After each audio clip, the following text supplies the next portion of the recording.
Guys আজকের স্ন্যাকডাউনে solo সিকোয়া কিন্তু Roman রেন্সকে openly challenge করেছে এবং কি ফাইনালি ব্রক লেসনারকে স্পট করা গিয়েছে। আজকের ভিডিওতে অনেক অনেক নিউজ আছে গাইজ, যারা যারা চ্যানেলে নতুন আছেন তারা অবশ্যই চ্যানেলটাকে সাবস্ক্রাইব করবেন। ধন্যবাদ। ফার্স্টে কথা বলবো স্ন্যাকডাউনের মেইন ইভেন্টকে নিয়ে। আজকে কিন্তু গাইজ স্ন্যাকডাউন মেইন ইভেন্টে কিন্তু একটা টপ লেভেল একটা ম্যাচ দেখা গিয়েছে। এটা একটা ট্যাগ টিম ম্যাচ ছিল, যেখানে কিনা অস্টিন থিওরি, গ্লেসন ওয়ার্ল্ড এবং কি ডিআইওয়াই যে ফ্র্যাকশনটা আছে তাদের সাথে কিনা ট্যাগ টিম চ্যাম্পিয়নশিপ ম্যাচ হয়েছিল। সেখানে কিন্তু গাইজ ফাইনালি অস্টিন থিওরিদের হারিয়ে কিন্তু নতুন ট্যাগ টিম হয় ডিআইওয়াই। এটা কিন্তু গাইজ অসাধারণ একটা ম্যাচ ছিল। নেক্সটে কথা বলবো রিকোশেটকে নিয়ে। সমস্ত নিউজ কিন্তু গাইজ সত্যি হয়ে গেল। রিকোশেটকে কিন্তু AEW তে স্পট করা গিয়েছে। সেটা কোনো ম্যাচে নয়, AEW এর যে অফিস আছে সেখানে কিন্তু রিকোশেটকে স্পট করা গিয়েছে। এটা কিন্তু গাইজ ডাব্লিউডাব্লিউ এর জন্য কিন্তু খুবই একটা খারাপ একটা বিষয়, কারণ হচ্ছে হাই ফ্লাইং যে সব সুপারস্টার আছে বর্তমানে ডাব্লিউডাব্লিউ তে একমাত্র কিন্তু রে মিস্টেরিও এবং ড্রাগন লি। রে মিস্টেরিওর কিন্তু অলরেডি অনেক বয়স হয়ে গেছে এবং ড্রাগন লিকে কিন্তু অতটা চান্স দেওয়া হচ্ছে না, কারণ হচ্ছে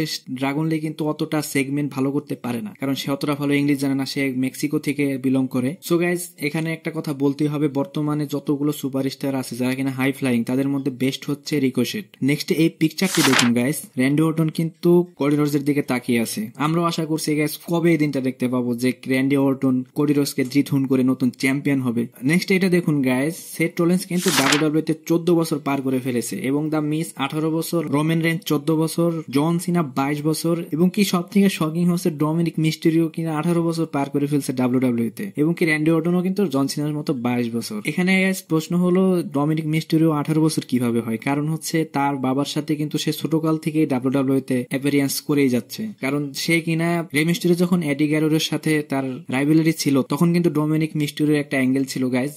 যাই হোক, সেটা নিয়ে আজকে আলোচনা করবো না। নেক্সট কথা বলবো আমাদের বিস্টিন কারণে ব্রক লেসনারকে নিয়ে। ব্রক লেসনারকে কিন্তু অলরেডি দেখা গেছে একটা শপে, পিছনে কিন্তু তার মেয়ে মায়া লেসনারও আছে, সে একটা ছোট্ট ফ্যানের সাথে ছবি তুলছে। এটা কিন্তু গাইজ পুরো একটা অসাধারণ একটা দৃশ্য, কারণ ব্রক লেসনারকে কিন্তু এরকম ছবিতে সবসময় দেখা যায় না। এবং কি তার বডি ফিজিক্স এর দিকে তাকান, তাকে দেখে কি মনে হচ্ছে সে ঘরে অলস টাইম পার করছে? আমার তো মনে হয় না। সে অলরেডি কিন্তু ডাব্লিউডাব্লিউ তে আসার জন্য সে নিজেকে তৈরি করছে এবং কি সে আগের থেকে কিন্তু ভালো ফিজিক্সে চলে এসেছে। সো গাইজ আশা করছি ব্রক লেসনার আবার তাড়াতাড়ি ডাব্লিউডাব্লিউ তে ফিরে আসুক। কে কে চান ডাব্লিউডাব্লিউ তে আবার ব্রক লেসনার ফিরে আসুক সে কমেন্ট করে জানান। আজকে স্ন্যাকডাউনের মেইন ইভেন্টে কিন্তু সোলো সিকোয়ার একটা ভিডিও প্লে করা হয়। সোলো সিকোয়া রোমান রেন্সকে সরাসরি বলছে যে রোমান রেন্স তুমি এসে আমার সাথে ফাইট করতে পারো এবং কি রোমান রেন্স নাকি তাদের পরিবারকে অনেক ছোট করেছে। এইসব বিষয় নিয়েও কিন্তু সোলো সিকোয়া অনেক কথা বলেছে এবং কি সে কোডি রোডসকেও কিনা খুব তাড়াতাড়ি চ্যালেঞ্জ করবে এই বিষয়ে সে ইঙ্গিত দিয়েছে। এখন গাইজ দেখার বিষয় হলো রোমান রেন্স কবে ফিরে আসবে এবং কি সোলো সিকোয়ার এই জবাবের প্রতিবাদ করবে। যাই হোক গাইজ আজকের ভিডিও এই পর্যন্তই। রেসলিং সম্পর্কে সমস্ত